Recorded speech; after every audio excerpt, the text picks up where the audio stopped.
Hi, my name is CJ Rooney. I'm one of the Kansas City SEO experts with the group SEO Kansas City. And we really appreciate you taking the time to kind of prepare yourself for the next meeting. We hope you'll find a lot of value from this short uh, SEO course for growing your business organically with free SEO help by local Kansas City SEO experts. So, what we want to do is just kind of give you an overview of what this short SEO course is about. And hopefully, you can take home some actionable insights to kind of prepare you for the next meeting. So, we are SEO Kansas City, and we'll kind of go through the next slides. There's only a few of these. So, let's see. It's working. All right. So, just as a general overview, um, what we're looking to get some insight on is growing your business with search marketing. Now, when you think of search marketing, a lot of people just think search engines, which is great. That's a big part of search marketing. But think in general of how people are finding your business. It could be through a search engine like Google or Bing or Yahoo or even YouTube, but it could also be through other searches, such as social networks on Twitter and Facebook. There's social searches for when people are looking for certain keywords. So, in general, we're just talking about search marketing as a whole at a high level. It could be a variety of different platforms for searching for things. Now, within search marketing, it pretty much goes into two different ways of how you show up. You could show up by paying to play to be there, right? If you've heard of the concept of pay per click, you could pay someone like Google in order to have your listing or your business to be shown when people are searching for a certain group of words, keywords. Or you can also rely on search engine optimization, where you could show up in what's called the organic search results. So within search marketing, just keep in mind that there's two different forms: pay per click, where you're paying to be there, and each time someone clicks on your ad, you're paying for it, or SEO, search engine optimization, which is where you show up naturally in the search results for whatever keyword you or your prospective customers are searching for. Now, I'm a big proponent, along with everyone in the group, of search engine optimization. In a lot of ways, we are kind of anti-PPC, anti-pay per click. What we are looking for is a way to get a competitive advantage against our competitors so that we show up high in search engines when people are looking for our type of business. So we're all about how can we get an edge, how can we leverage our learnings for future uses, and how can we try to avoid paying per click with these big advertisers such as Google or Yelp, etc. So, and then for this overview, we also want to talk about some practical ways for how to get started as well. So that's for this slide. Now, why grow your business with search marketing? And then we have some stats over here. 93% of all online experiences usually begin with a search engine. So people have an issue, and now more than ever, people are doing their own research to try to find a solution. And usually that is a search engine, and if it's a search engine, most of the time it's Google. So 93% of all online experiences begin with a search engine. Now, 75% of users who use a search engine never scroll to page 2. So think about that for yourself. If you're searching for something, say you have a problem or you're looking for some kind of a solution by doing a search in Google, how often is it that you go through the search results, scroll all the way to the bottom of the page, and then click page 2 or page 3 or page 4? It likely hardly ever happens, right? You might have done it a few times, but in general, 75% of users never scroll to page 2 of the search results. Here's the other kicker. Here's another reason why we don't prefer pay-per-click for search marketing.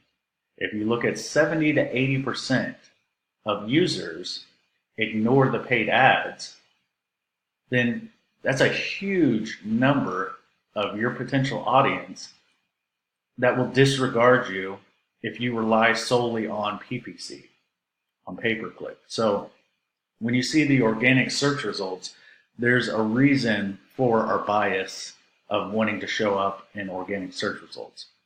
In general, larger percentage of the population trust the organic search results as opposed to the paid ads. So let's start with that insight, and let's go to the next. So why search engine optimization? Why SEO? So as we just saw, more people trust organic results than paid advertising. What do we see back? It was 70 to 80%. SEO provides a structured approach to your campaigns. Like I was saying before, your learnings from previous campaigns can help you for your future campaigns. Now, with PPC, with pay-per-click, some of that applies, especially if you have similar products.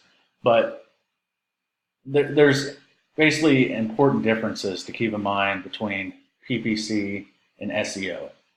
And one of those of why I like SEO is that it also provides compounding effects. Sort of like compounding interest. I mean, when we're doing SEO, thinking of it at a high level, there's 3 pillars to SEO that will likely remain pillars for our lifetimes. And those 3 pillars are 1, keywords, 2, content, and 3, links. Okay?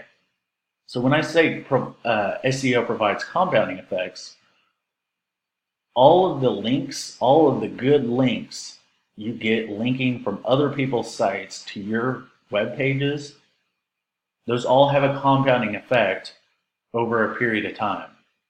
So all the links that you might gain from, say from starting a Yelp page or for getting one of your friends to link to you, or someone's blogging about your business or whatever, those are all going to continue benefiting your site in the near future and in the far future, because that links are one of the factors of how Google has based their algorithm since the beginning. It's a trust factor. If other people are linking to your site, it is basically a vote to say that you have trustworthy, relevant content for a user searching for something in your business. Okay, now to go with the second pillar that I mentioned is content.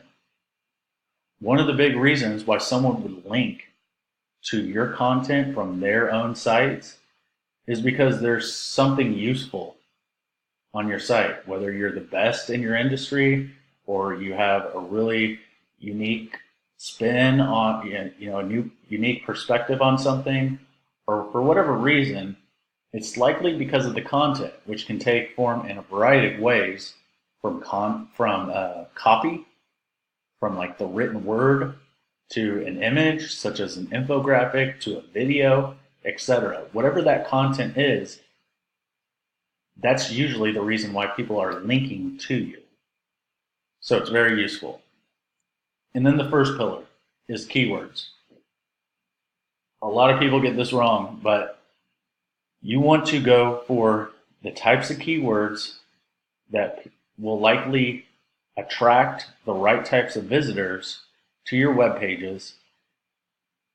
In addition, with a bias towards the keywords that will convert those visitors to be customers. So we'll talk a little bit about that as well, either in this course or in future courses. So that is why search engine optimization, in our view, is the best approach to growing your business. So how to get started? You got to start with a baseline. You got to know where you're at. And I'll show you one of those ways to kind of do an SEO report, just an objective view of how your website is performing. And then somehow you need to be able to get to your goals. But before you can get to your goals, you need to determine what your business goals are. Okay? And once you have determined your business goals, you want to match a marketing strategy to meet your business goals. There's been so much contradictory information out there for years with rising technologies such as social media, etc. You're going to get a different strategy or idea from all different types of professionals out there. People saying you should be on Instagram, you should be running Facebook ads, you should be doing all this. Well, none of that really matters if it's not positively affecting your business goals. And your marketing strategy should really be aligned with your business goals. So that's something I would sort of challenge you on, is just after you have that baseline, just make sure everything's in line. You know, there's a lot of different marketing methods out there, and you want to find the best approach to help you meet your business goals. So what I always advise is to actually start with a report, just by analyzing the site by itself. You know, the truth shall set you free. And luckily, you know, there's a lot of tools out there that do something similar. I happen to like this site called SEOptimer.com. No connection with them, not affiliated with them in any way, just that they provide a nice, pretty report that provides actionable insights for how to improve your site. So what I'd suggest is, one, scan your site for free. It's free to scan it. And then what I'd suggest is attend a meeting and get advice for free. Now, when you scan your site using this recommended web app, then you're going to get essentially a checklist at the end that's going to give you insights to say, what do I need to change to get it up to par? When you attend a meeting, then you're able to talk with an SEO expert to actually get ideas for how to execute. So I'd advise that. And then with any questions or anything, feel free to text me. I'm one of the SEO experts with SEO Kansas City. You're more than welcome to text me. Numbers right there. And we provide, this as a useful community effort, to help local business owners to improve their visibility, grow their businesses. So this is all, just at a high level. To see a demonstration for how this might be useful for you, in your business, is to just check out our next module, where we'll be kind of diving into the application and tools to get the results. So I hope you found some value in this, and look forward to seeing you in the next module. Thank you.